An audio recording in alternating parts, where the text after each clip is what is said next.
سنن ابن ماجہ کی حدیث ہے، حضور نبی رحمت صلی اللہ تعالی علیہ وسلم نے فرمایا جس نے حسن سے محبت رکھی اس نے مجھ سے محبت رکھی۔ بچوں کو چوما جاتا ہے کہ سونگا جاتا ہے؟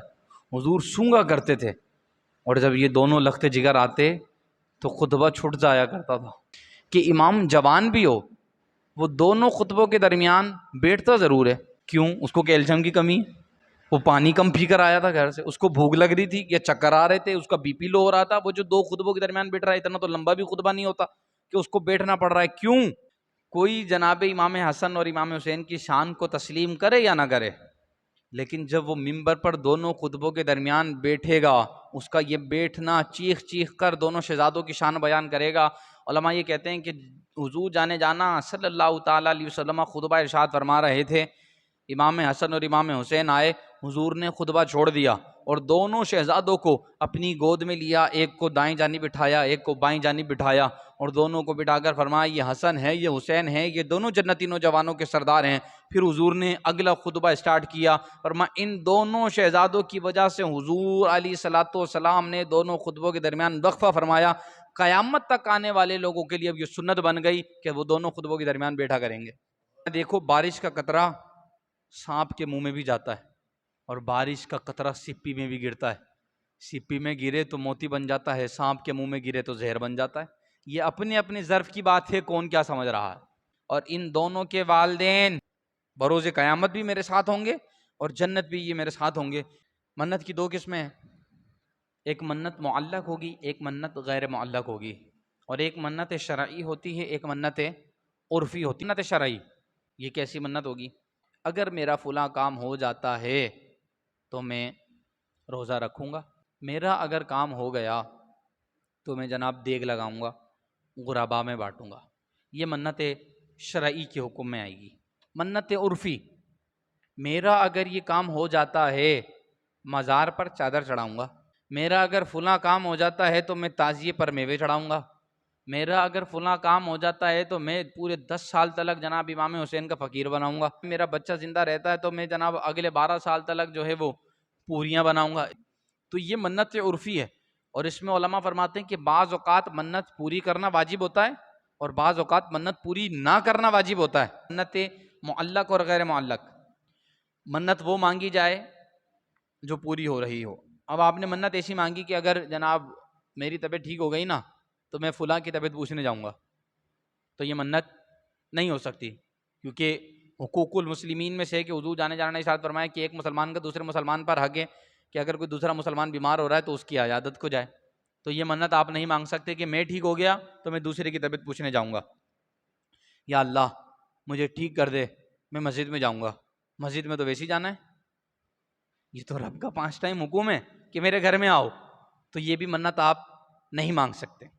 تیسرے نمبر پر آپ نے کہا مولا میں اگر ٹھیک ہو جاؤں یا میری بچی ٹھیک ہو جائے یا میرا بیٹا ٹھیک ہو جائے میں وضو کروں گا، یہ منت بھی آپ نہیں مانگ سکتے، کیونکہ وضو یہ شریعت کو مقصود ہے، وہ عبادت جو خود بھی ذات مقصود ہو، شریعت کو وضو مقصود ہے۔ شریعت نے یہ کہا ہے کہ آپ وضو کریں، تو آپ وضو کرنے کی منت نہیں مانگ سکتے، کیونکہ وضو عبادت کی طرف وسیلہ ہے۔ تو یہ صاحب باری شاید لکھ رہے ہیں کہ دوسری عبادت کے لیے وہ وسیلہ نہ ہو، جو منت آپ مانگ رہے ہیں وہ دوسری عبادت کی طرف وسیلہ نہ ہو، اور وضو نماز کے لیے وسیلہ ہے۔ وضو نماز نہیں لیکن نماز کو جائز کرنے کا آلہ ہے، تو نہ آپ یہ منت مانگ سکتے کہ میں مسجد میں جاؤں گا میری بچی ٹھیک ہو جائے، نہ آپ یہ منت مانگ سکتے کہ میں فلاں کی عیادت کروں گا میں خود ٹھیک ہو جاؤں، نہ آپ یہ منت مانگ سکتے کہ میرا کاروبار چل جائے گا تو جناب میں وضو کروں گا، نہ آپ یہ منت مانگ سکتے کہ جناب اس بیماری سے نکل جاؤں تو میں غسل کروں گا۔ غسل تو ویسے ہی شریعت نے مسنون بھی لکھا ہے، واجب بھی لکھا ہے، اس چیز کی بھی منت نہ مانگی جائے جس کو شرع نے واجب کر رکھا ہے۔ اگزامپل معاشرے کے حوالے سے دے رہا ہوں، بڑی گرمی ہے شدت سے، جناب میں اگر یہاں گاڑی پنچر ہو گئی تو میرا کام خراب ہو جائے گا، گاڑی پنچر نہ ہو میں زور کی نماز پڑھوں گا گھر جا کے، تو وہ تو ویسی پڑھنی ہے، تو یہ منت آپ نہیں مانگ سکتے بس یا اللہ یہ گاڑی پنچر نہ ہو، 2 قدم اور پار ہو جاؤں، جلدی سے پنچر والے کی دکان تک پہنچ جاؤ، یہ پنچر نہیں ہونی چاہیے میں اثر پڑھوں گا، تو یہ منت آپ نہیں مانگ سکتے، کیونکہ اثر تو ویسی پڑھنی ہے، گاڑی پنچر ہو یا نہ ہو، پیٹرول ختم ہو یا نہ ہو، ظہر اثر فجر مغرب عشاء سب واجب ہیں، فرض ہیں، تو یہ والی منت آپ نہیں مانگ سکتے۔ اور پھر صاحب بار شریعت فتاوی ہندیہ کے حوالے سے لکھتے ہیں ایسی چیز کی بھی منت نہیں مانگی جائے گی جو پوری ہونا امپاسبل ہو. فرمایا جو چیزیں پوری ہو سکتی ہیں ان کی منت مانگی جائے گی، اور جو چیزیں شریعت نے پہلے سے ہی لازم کر رکھی ہیں وہ والی منتیں نہیں مانگی جائیں گی. وضو کی، غسل کی، طبیعت پوچھنے کی، مسجد جانے کی، نمازیں، فرض نمازیں پڑھنے کی، یہ والی منت نہیں مانگی جائے گی. اب فتاوی رضویہ ہے اور اس کی جلد 24 ہے اور صفحہ 499. اعلیٰ حضرت سے سوال ہوا، کیا فرماتے ہیں علماء دین اس مسئلے کے بارے میں؟ تعزیے بنانا، ان کو دیکھنا، ان پر دل سے معتقد ہونا، اس کا بنانا دیکھنا جائز نہیں. تعظیم عقیدت سخت حرام اشد بدعت ہے. اعلیٰ حضرت فرما رہے ہیں کہ یہ بنانا، ان کا دیکھنا، ان کی تعظیم کرنا، اور یہ خواتین میں بڑی کثرت ہے، کیونکہ جتنی ذوف الاعتقادی خاتون میں ہے نا اتنی کسی میں نہیں. اگر باپ دیندار ہوتا ہے تو دین گھر کی دہلیز تک آتا ہے، اور ماں دیندار ہو تو دین نسلوں تک جاتا ہے، اور اگر ماں دیندار نہ ہو تو جہالت کہاں تک جائے گی؟ وہ بھی نسلوں تک جائے گی. تو فرمایا کہ اس کی تعظیم کرنا، اس کو عقیدت سے دیکھنا سخت حرام ہے. اور پھر اگلا سوال ہوا، حضرت یہاں پر جو ہے وہ ایک بندہ آیا ہے ہمارے یہاں، تھوڑے دنوں سے وہ شخص جو ہے ایک بات کا شور مچا رہا ہے کہ جھنڈا مت کھڑا کرو، تعزیے مت بناؤ، تعزیے پر جو مٹھائی چڑھاتے ہیں وہ اسے کھانے کو منع کرتا ہے اور ڈھول بجانے کو منع کرتا ہے. تو آیا اس کے اندر کہاں تک صداقت ہے؟ فرمایا جھنڈا جہاد کی علامت ہے اور لشکر سلطان اسلام کے ساتھ خاص ہے. کتنے خوبصورت الفاظ ہیں. اب یہ منت کے طور پر بھی لگایا جاتا ہے، لوگ شوق میں بھی لگا لیتے ہیں. تو یہاں پر جو ہے وہ محمدی جھنڈے کے حوالے سے سوال ہوا، یعنی کہ ربیع الاول وغیرہ کا جھنڈا لگا سکتے ہیں نہیں لگا سکتے. یہاں اس کا اصل محل نہیں جو ہم اپنی چھتوں پر شوق میں لگا لیتے ہیں یا منت پہ لگا لیتے ہیں، یہ اس کا اصل محل نہیں. کیوں؟ نہ سلطان اسلام ہے نہ لشکر اسلام ہے، اس جھنڈے کا کیا کام؟ پھر آگے فرمایا اگر غرض مذموم یا عبث و فضول ہے تو منع کرنا ٹھیک ہے، تعزیہ ممنوع ہے، شرع میں کچھ اصل نہیں. اور جو کچھ بدعات ان کے ساتھ خاص کی جاتی ہیں سخت ناجائز ہیں. اور پھر آگے بہت عمدہ جملہ دیا، فرما اتباع احکام شرع سے بندہ مسلمان ہوتا ہے، نہ امور ناجائزہ سے. بندہ مسلمان جب بنے گا وہ جو شریعت کی پابندی کرے گا، ناجائز کام کے پیچھے چلنے سے بندہ مسلمان نہیں ہوتا. تعزیے پر جو مٹھائی چڑھائی جاتی ہے اگرچہ حرام نہیں ہوتی، مگر کے کھانے میں جاہلوں کی نظر میں ایک امر ناجائز شرعی کی وقت بڑھانے اور اس کی ترک میں اس سے نفرت دلانی ہے، لہٰذا نہ کھائی جائے. ڈھول بجانا حرام ہے، تعزیے پر رکھی مٹھائی کھانا حرام نہیں ہے. لیکن فرمایا اگر بندہ اسے کھائے گا تو ناجائز کام کرنے والے کو پاور ملے گی، جناب لوگ آ رہے ہیں ہماری مٹھائیاں کھا رہے ہیں. فرمایا ان کے اس ناجائز کام کو روکنے کے لیے بندے پر لازم ہوگا کہ وہ اس کو نہ کھائے. فرمایا اس کے ساتھ جو ڈھول بج رہے ہیں فرمایا وہ تو حرام ہے. پھر ایک سوال ہوا، علم، تعزیہ بنانا، ڈھول تاشا اور جناب تعزیوں کو بازاروں میں لیے پھرنا، ہندو مسلمانوں کو بطور تماشا اسے دیکھنا، 10 محرم کو ایک میلہ لگانا، تعزیہ رکھ کر وہاں پہ پتاشے، ریوڑیاں مسلمانوں سے پڑھوانا، اس پہ روشنی رکھنا، اس کو خوب مرصع کرنا، اور 10 محرم کو جناب اسے گڑھا کھود کر اس میں تعزیے کو دفن کروا دینا اور تخت کو واپس لانا، عوام الناس کی یہ مرادیں مانگنا، ان کو فقیر بنانا، گھر گھر سے مانگ کر نیاز دلوانا. اکثر ایسا ہوتا ہے کہ بچہ پیدا ہوتے ہی مر جاتا ہے، ایسی حالت میں یہ مراد مانگنا کہ یا حضرت امام حسین آپ کی دعا سے اگر ہمارا بچہ زندہ رہا ہم 10 برس تک آپ کے نام کے بچے کو فقیر بنائیں گے. تو سید اعلیٰ رحمۃ اللہ تعالیٰ علیہ ارشاد فرماتے ہیں فقیر بنا کر بلا ضرورت و مجبوری بھیک مانگنا حرام ہے، جیسا کہ بہت سی مشہور و معروف حدیث اس معنی پر ناطق ہیں، اور ایسوں کو دینا بھی حرام ہے. بچے کو وہ ہری چادر پہنا کر آپ گھر گھر لے کر جاتے ہیں اور اس کو ریوڑیاں دے دیتے ہیں، وہ 2-4 ریوڑی دیتا ہے، آپ 4-5 روپے دے دیتے ہیں. فرمایا کہ بلا ضرورت مانگنا حرام بھی ہے اور ایسوں کو دینا بھی حرام ہے. فرمایا یہ گناہ کے کاموں پر دوسروں کی امداد کرنا ہے، اور وہ منت مانی کہ میں 10 برس تک ایسا کروں گا، یہ سب محمل اور ممنوع ہے. اور پھر حدیث کوٹ کی، حضور علیہ الصلوۃ والسلام نے ارشاد فرمایا گناہ کے کام میں کوئی نظر اور کوئی منت نہیں ہوتی، یعنی کہ یہ فقیر بنانے کی منت مانگنا یہ منت ہی نہیں ہے. اولاد تو اللہ دے گا، آپ بانس سے کیا مانگ رہے؟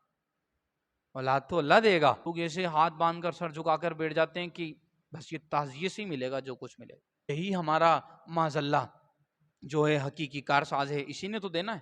اگر کسی بندے کا یہ عقیدہ جم گیا کہ تعزیہ ہی دے گا، اس کے سوا کوئی نہیں دے سکتا، کفر ہے. اگر تعزیے کو، علم کو خالق کے حقیقی سمجھ لیا، بندہ گیا دار اسلام سے. ایک تو ان کا تماشا دیکھنا منع ہے، اور تعزیے کی وہ تعظیم کہ گویا معاذ اللہ بعین ہی یہی نعش مبارک حضور پر نور امام مالی مقام ہو جاتے ہیں، سجدہ کر دیتے ہیں. فرمایا حضور اس کے بارے میں کیا ارشاد فرمائیں گے؟ بعد میں ان تابوتوں کو توڑ کر بہا دیا جاتا ہے. یہ لغویات ممنوعات کہاں تلک جائز ہیں؟ فرمایا یہ جو خرافات امت کے اندر رائج ہو گئے ہیں یہ سب ناجائز ہیں. حضرت قاسم کے حوالے کی جو مہندی نکالی جاتی ہے تابوت وغیرہ، اس میں فرمایا لوگ اس کو توڑ مروڑ کے پھینک دیتے ہیں. یہ بے ادبی نہیں؟ کن ذوات قدسیہ کا مذاق بنا رہے ہیں ہم. یہ یزیدیوں نے بھی نہیں کیا ہوگا جو آج کا مسلمان کر رہا ہے. فرمایا یہ مصنوعی کربلا بنانا، عورتوں کا تعزیے دیکھنے کے لیے نکلنا، یہ سب باتیں حرام، گناہ، ناجائز، منع ہیں. تعزیے داروں کے شربت میں بھی شرکت نہ کرے. کہ تعزیے میں شرکت سمجھی جائے گی. مولوی صاحب ہم تعزیے میں تھوڑی گئے، ہم تو شربت پینے گئے تھے. فرمایا وہ جو تعزیے کے ساتھ شربت بٹ رہا ہے وہ شربت میں بھی مت جاؤ، کیونکہ تم پھر تعزیے میں جانے والے ہی شامل ہو گئے، کیونکہ شرابی کے ساتھ بیٹھنے والا شرابی ہی کہلاتا ہے. ذکر امام حسین کی ایسی محفل خاص کرنا جس میں نوحے بازی ہو اور لوگوں کو رونے پر مجبور کیا جائے، آیا ایسی مجالس میں ہم شریک ہو سکتے ہیں؟ نمبر 3، حضرت قاسم کی شادی کا میدان کربلا میں ہونا جس بنا پر مہندی نکالی جاتی ہے، اہل سنت کے نزدیک ثابت ہے یا نہیں؟ 12واں، 20واں محرم، سفر، تیجا، 10واں، 40واں یہ جائز ہیں یا نہیں؟ سارے سوالوں کے جواب آ جائیں گے. سنیں. فرمایا کہ غم پروری اگر مقصود نہ ہو، یعنی کہ ذکر امام حسین کی محفل سجا کر لوگوں کو مقصود رلانا اور پٹوانا مقصود نہیں، فرما مستحسن ہے. اسی لیے آ حسین کرنے والے نہیں، ہم با حسین کرنے والے ہیں.